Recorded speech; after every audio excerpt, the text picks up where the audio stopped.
नमस्ते बच्चों, आज हम लोग कक्षा 8 का 7वां पाठ फेस का दूसरा भाग पढ़ने जा रहे हैं। तो दूसरे दिन चिक की पहली पाँति में 7 तारे जगमगा उठे, 7 रंग के 7 भैया तारा।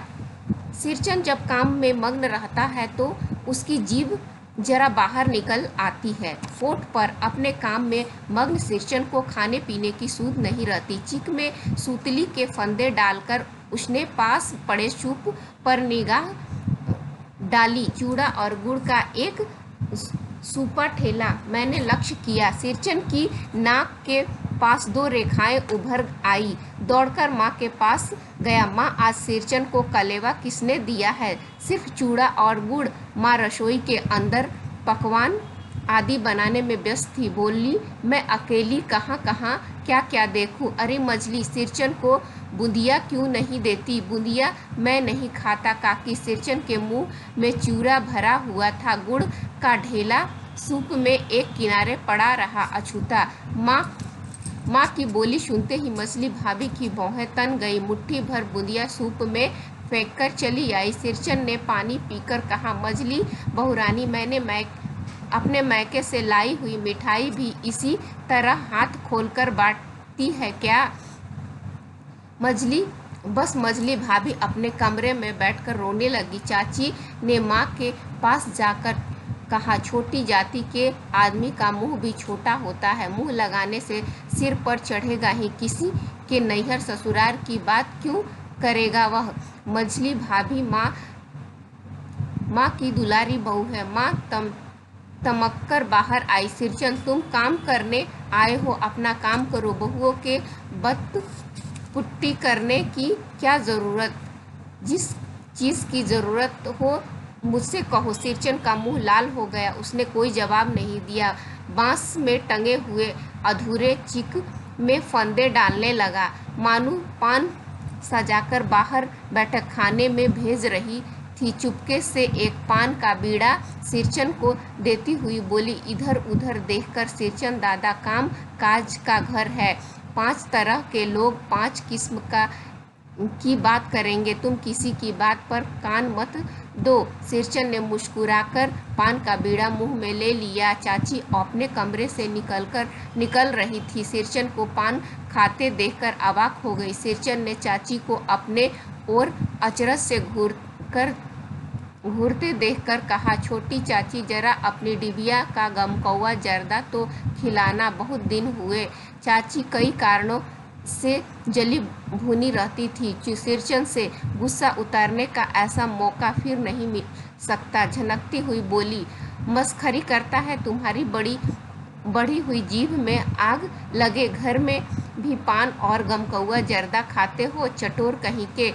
मेरा कलेजा धधक उठा। बस सिरचन की उंगलियों में सूतली के फंदे पड़ गए। मानो कुछ देर तक वह चुपचाप बैठा पान को मुंह में घुलाता रहा। फिर अचानक उठकर पिछवाड़े थूक आया। अपनी छुरी हंसिया वगैरह संभालकर झोले में रखा टंगी हुई अधूरी चिक पर एक निगाह डाली और हनहनाता हुआ आंगन से बाहर निकल गया। चाची बड़बड़ाई, अरे बाप रे, इतनी तेजी! कोई मुफ्त में तो काम नहीं करता। 8 रुपये में मोहर छाप वाली धोती आती है। इस मुझौसे के न मुंह में लगाम है न आंख में सील। पैसा खर्च करने पर सैकड़ों चीखें मिलेंगी।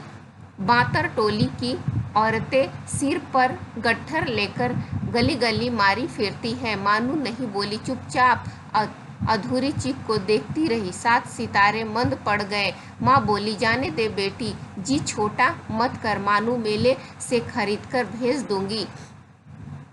मानू को याद आई, विवाह में सिरचन के हाथ की शीतल पाटी दी थी माँ ने। ससुराल वालों ने न जाने कितनी बार खोल कर दिखाया था। पटना और कलकत्ता के मेहमानों को वह उठकर बड़ी भाभी के कमरे में चली गई। मैं सिरचन को मनाने गया, देखा एक फटी हुई शीतल पाटी पर लेटकर वह कुछ सोच रहा है। मुझे देखते ही बोला, बबुआ जी, अब नहीं, कान पकड़ता हूँ, अब नहीं। मोहर छाप वाली धोती लेकर क्या करूँगा? कौन पहनेगा? ससुरी खुद मेरी बेटी बिटियों को भी ले गई अपने साथ। बबुआ जी, मेरे घरवाली जिंदा रहती तो मैं ऐसी दुर्दशा भोगता। यह शीतलपाटी उसी की बुनी हुई है। इस शीतलपाटी को छूकर कहता हूँ, अब यह काम नहीं करूँगा। गांव भर में तुम्हारी हवेली में मेरी कद्र होती थी, अब क्या? मैं चुपचाप लौट आया। समझ गया कलाकार के दिल में ठेस लगी है, वह नहीं आ सकता। बड़ी भाभी अधूरी चिक में रंगीन छीट का झालर लगाने लगी। जब यह भी भेजा नहीं दिखाई पड़ता। क्यों मानू? मानू कुछ नहीं बोली बेचारी, किंतु मैं चुप नहीं रह सका। चाची और मझली भाभी की नज़र न लग जाए इसमें भी। मानू को ससुराल पहुंचाने मैं ही जा रहा था। स्टेशन पर सामान मिलाते समय देखा, मानू बड़े जतन से अधूरी चिक को मोड़कर लिए जा रही है अपने साथ। मन ही मन सिरचन पर गुस्सा आया। चाची के सुर में सुर मिलाकर कोसने को जी हुआ। कामचोर चटोर।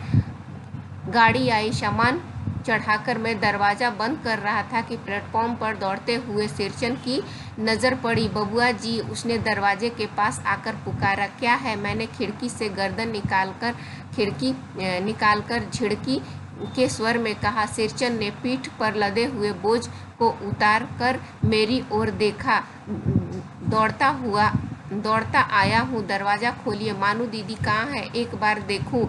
मैंने दरवाज़ा खोल दिया। सिरचन दादा, मानू इतना ही बोल सकी। खिड़की के पास खड़े होकर सिरचन ने हकलाते हुए कहा, यह मेरी ओर से है, यह चीज़ है, सब चीज़ है। दो दीदी, शीतलपाटी, चिक और एक जोड़ी असनीकुश की। गाड़ी चल पड़ी। मानू मोहर छाप वाली धोती का दाम निकालकर देने लगी। सिरचन ने जीभ को दांत से काटकर दोनों हाथ जोड़ लिए। मानू फूट फूट कर रो रही थी। मैं बंडल को खोलकर देखने लगा।